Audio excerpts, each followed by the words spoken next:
এই দুনিয়ার ভিতরে যদি কোনো দামি জিনিস আছে, সম্পদের শ্রেষ্ঠ সম্পদ আছে, আল-মারআতু সালেহা, নেককার বিবি। সম্রাট সমসুখী সেই ভিখারি, থাকি যাদের তার ঘরে আল্লাহওয়ালি নারী। পৃথিবীতে তিনটে জিনিসকে পর্দা করা হয়, পর্দার বস্তু, তাদেরকে ওপেন করাটা ঠিক নয়।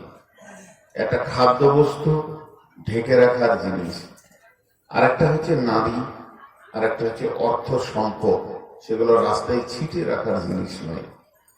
আমরা সম্পদকে হেফাজত করতে শিখেছি, একদম ব্যাগে ভরে, বাক্সে ট্রাঙ্কে ভরে তালা মেরে দিই, আলমারির লকারে রাখি।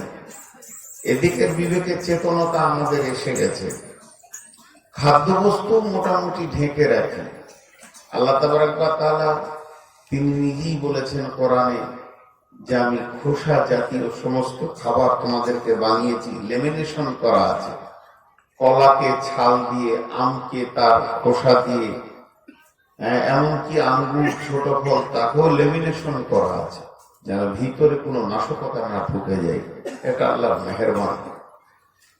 তো ওইভাবে মেয়েরাও পর্দার বস্তু, মেয়েদেরকে পর্দায় থাকতে হবে। তো আল্লাহ তাবারক ওয়া তাআলা পৃথিবীর বুকে নারী এবং পুরুষ দুইজন মিলিয়ে মানুষ বানিয়েছেন।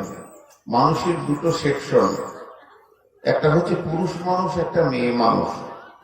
মেয়ে মানুষও মানুষ, পুরুষ মানুষও মানুষ, দুইজন মিলে এক পূর্ণাঙ্গ মানুষ। কিন্তু তারা নৈপুণ মানুষ যদি তাদের সন্তান না থাকে। তো আল্লাহ তাবারক ওয়া তাআলা আমাদেরকে পুরুষকে পুরুষের ডিউটি দিয়েছেন, মেয়েকে মেয়েদের ডিউটি দিয়েছেন। মেয়েরা কি করবে, কোথা থাকবে, কিভাবে চলবে তা বলে দিয়েছেন। পুরুষরা কি করবে, কোথা থাকবে, কিভাবে চলবে তা বলে দিয়েছেন। তো পুরুষদের একটা গুরু দায়িত্ব থেকে গেছে, তারা যেন তাদের নারীদের হেফাজত করেন। কেন? আল্লাহ কোরআনে প্রথমেই এদেরকে কাওয়াম বলেছেন। কাওয়াম মানে হচ্ছে নেতা। জি ভাই, এই এলাকায় কোনো জিনিস অঘটন হবে, নেতা বাদ যাবে তা নয়। পুলিশ আগে নেতাকে জিজ্ঞেস করবে, এলাকা আগে নেতাকে প্রশ্ন করবে। আমরা মাদ্রাসায় কোনো অঘটন হয়ে গেলে হেডমালানাকে আগে সবাই জিজ্ঞেস করবে, কি হলো, কেন হলো, কিভাবে হলো, আপনি ছিলেন না, কেন ছিলেন না, কোথায় ছিলেন, ছেলেটার এই অবস্থা হলো কেন, ওর গার্জেন তো এসছে, কমিটিকে জিজ্ঞেস করবে। একটা মেয়ে ছেলে যদি অবাধ আচরণে চলাফেরা করে, কিন্তু তার জন্য পুরুষকে প্রশ্নের সম্মুখীন হতে হবে। এই জিনিসগুলো আমরা বুঝি না, আমরা এগুলো না বুঝেও বুঝার ভান করে থাকি, বুঝেও না বুঝার ভান করে থাকি। তো আল্লাহ তাবারক ওয়া তাআলা পৃথিবীর মধ্যে দুটি জিনিস বানিয়েছেন, একটা নারী, একটা পুরুষ। বিসমিল্লাহির রহমানির রহিম। ওয়া খালাকনাকুম আজওয়াজা। আল্লাহ তাবারক ওয়া তাআলা জোড়া জোড়া সৃষ্টি করেছেন, নর নারী, মেল ফিমেল, স্ত্রী স্বামী, পুরুষ মহিলা। এতগুলো পুরুষ বসে আছে, কেউ কথা বলছে না, ভিতরে 4-5টা মেয়ে গল্প করছে। কেউ বলে গেল, ওদেরকে চুপ করতে বলে, ও জানি না যে মেয়ে কি জিনিস। ও যদি জানতো তাহলে চুপ করতে বলতো না। ও যদি না বকবে তো মেয়ে হলো কি করে? ওকে তো বকতেই হলো, অত চোখা চলবি। বাংলাদেশে আমি ঠাকুর গায়ে স্টেজে উঠেছি, আর এক স্কুল মাস্টার এসে বলছে, হুজুর একটু বলে দেন মেয়েগুলোকে চুপ করিয়ে দেন। তোমাকে আমি জিজ্ঞেস করলাম, আপনি চুপ করেন যেমন কেন বলছেন আপনি? বলে আপনি তো পুরুষ, মেয়ে তো বকবি। আমি যাকে বিয়ে করেছি সেই আমার কথা শুনে না, লোকের বউ আমার কথা শুনবে, আমি চুপ করিয়ে দেবো? এটা চারটিখানি ব্যাপার। আমার বউকে যদি আমি একটা কথা বলি, 20 খানা বলে, তারপরে দমলে। এদেরকে একটা বলে তো 200 বলবে। আমি যাকে কাপড় দিই, যাকে ভালোবাসা দিই, যার সমস্ত চাহিদা মিটাই, সেই আমার কথা শুনে না। তাহলে মনে হয় আপনার বিয়ে হয়নি। বিয়ে হলে জানতেন যে জিনিসটা কি জিনিস। আমি জানেন না, পৃথিবীর মানুষ এক জায়গায় 3-4 জায়গায় ফেলিওর হয়ে আছে। আমি ফারাক্কা ব্রিজটা একবার পার হচ্ছিলাম, আজ থেকে 10-15 বছর আগে। এখন সেই বোর্ডটা নাই। বিরাট একটা বোর্ডে লেখা রয়েছে বিয়ে, কালো কালিতে অনেক বড় করে। বিশেষ দ্রষ্টব্য দিয়েছে 4-5টা, কিছু সত্য, কিছু স্বপ্ন, কিছু সংশয়, কিছু ধারণা, কিছু ভুল ধারণা। কথাটা ঠিকই, বিয়ে কিছু সত্য, বউ পাওয়া যাবে সত্য, কিছু স্বপ্ন, আনন্দ স্বপ্ন, কিছু সত্য, কিছু স্বপ্ন, কিছু ধারণা, ধারণা এটা ওটা করবো, কিছু ভুল ধারণা। আমি আমার বিয়ের আগে একটা ধারণা ছিল, বিয়ের পরে দেখলাম এটা ভুল ধারণা। আমি জীবনে 3টে অঙ্ক মিলাতে পারিনি, কিন্তু আজকে একটা মিলে গেল। আজকে একটা মিলে গেল। 3টে অঙ্ক জীবনে মিলাতে পারিনি, যে মিলিয়ে দিতে পারবে তাকে আমি ওস্তাদ মানব।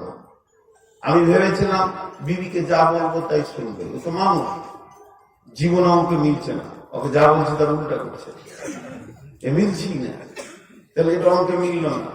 2 নম্বর, জালসা কমিটি, আজকের কমিটিকে বাদ দিয়ে বলছি, এই ধরেন আজকে এখানে জালসা, আর আমার আগামী কালকে ধরেন জালসা আছে লালগোলা, কি 1 সপ্তাহ পর ওরা এখানে দেখা করতে এসছে, কেউ জালসা শুনেও যাবে, জিজ্ঞেস করছি হুজুর আপনাকে কটাই দিয়েছে, বলে আমাকে রাত 10টায়। ছি ছি ছি, এত রাত্রে কি প্রদান করতে দেয়? আগে দিবে, মানুষ শুনবে। আমার মনটা বলছে তাহলে ওখানে গেলে মনে হয় 8টায় দেবে, ওখানে দিয়েছি তখন 12:30টায় দিয়েছি। এই অঙ্ক মিলাতে পারছি না, জীবনে অঙ্ক মিলাতে পারছি। ও যখন অন্য জায়গায় শ্রোতা হতো তখন বলছি ছি ছি ছি ছি ছি, কাজ কি করে, 10টার পরে কি বক্তা দেয়, 11টা করে বক্তা দেয়। ওর কাছে যখন দিয়েছি 12:30টার নিচে, ওকে খুঁড়িয়ে পেয়েছি কোথা আছে। এরকম অনেকগুলো অঙ্ক। একটা ছেলে স্কুল যাচ্ছে আর একটা পুলিশ ট্রাকের কাছ থেকে পয়সা নিচ্ছে, ওখানে বাসে দাঁড়িয়ে এরকম দুজনেই সিট পাইনি, আমিও পাইনি ও পাইনি, এখান থেকে ওকে গাল দিয়ে দিল, কাঁচা কাঁচা নোংরা নোংরা খিস্তি করে গাল দিল পুলিশটাকে। আমার মনে হলো যেন এই ছেলেটা খুব ভালো ছেলে, ঘোষ টোষ দেখতে পেয়েছি। তারপরে দেখছি ও আবার সিভিক পুলিশ হয়ে যেতে এসপির মতো ঘোষ নিয়েছে, হয়েছে সিভিক, চলাফেরা ওর এসপি। আজিব ব্যাপার, এই অঙ্ক মিলাতে পারছি না। আবার নতুন একটা অঙ্ক চলছে এখন, ভুল। যত টোটোওয়ালা রাস্তার মাঝে যাবে ওরা সাইডে যাবে, এদের মাথাতে যে কোন পোকা ঢুকেছে রাস্তার সাইডে যাবে। এরা ভাবছে যে আমাদের গাড়ির যে স্পিড তাতে বিমান তেল হয়ে যাবে। আমার এক ড্রাইভার মাঝে মাঝে বলে, যারা মাঝে মাঝে এয়ারপোর্টেও যায়, খালি গেটটা লাগানো আছে তাই গেট খুলে দিলে দুবাইয়ের প্যাসেঞ্জার চাপাবে টোটোওয়ালা। এদের মাথাতে যে কি পোকা আছে। একটা ভালো শিক্ষিত ছেলেকে টোটোর হ্যান্ডেল দিয়ে দেন, মানে যাবে, আর মোটর সাইকেল দেন, ট্যাক্সি দেন, আর ইয়ে দেন, সাইডে যাবে। টোটো মানেই মাথা খারাপ, আর গোটা রাস্তা থেকে অবাধ ভাবে জাম করে রেখেছে। কিছু অঙ্ক পৃথিবীতে মেলাতে পারছি না। তো ঠিক মেয়েদের জগৎটাও তাই, কত সুন্দর চেহারা, কত কথা, ভাষা, চলাফেরা, উঠা বসা, কিন্তু সফটওয়্যার কাজ করছে না। তো আল্লাহ তাবারক ওয়া তাআলার জন্য বলছে, আমি তোমাদের জোড়া সৃষ্টি করেছি।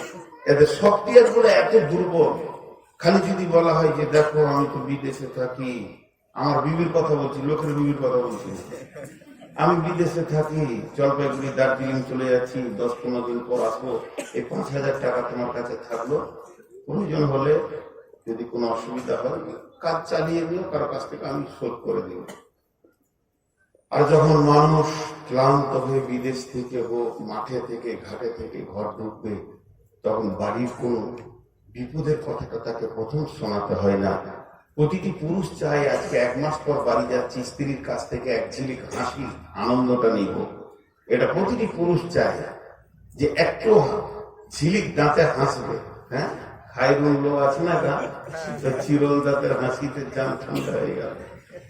তো প্রত্যেকেরই তো খাইরুল আছে রে বাবা, সে তো চাইবে যে আমার স্ত্রীর কাছে প্রথম একটা হাসি মুখ পায়। বিশ্বনবী বলেছেন, ওই মেয়েটা সুন্দরী যার দিকে তাকালে তার স্বামীর কলিজা ঠান্ডা হয়ে যায়। আর বিবি রুমাইসার ঘটনা তো আছেই, মৃত ছেলেকে ঢেকে রেখে আগে স্বামীকে সান্ত্বনা করলো, স্বামীর সমস্ত চাহিদা মেটানোর পর পারিবারিক অসুবিধাগুলোকে বললো, আমি এগুলো হয়তো আমার বিবিকে বুঝালাম, চললাম, তাহলে তুমি দোয়া করবে, তোমাকে দোয়া করবো, আমি 10-15 দিন পর ফিরবো। তো ও হয়তো আমাকে বলছে ছি ছি ছি, কোন দুঃখ করলে কি প্রথমেই বলা যায়? এগুলো বলতে হয় না, আমি কি জানি না, আমি জালসা শুনিনি, তো মনে হচ্ছে বিবি আমার ফেরেশতা, আর বলবে না।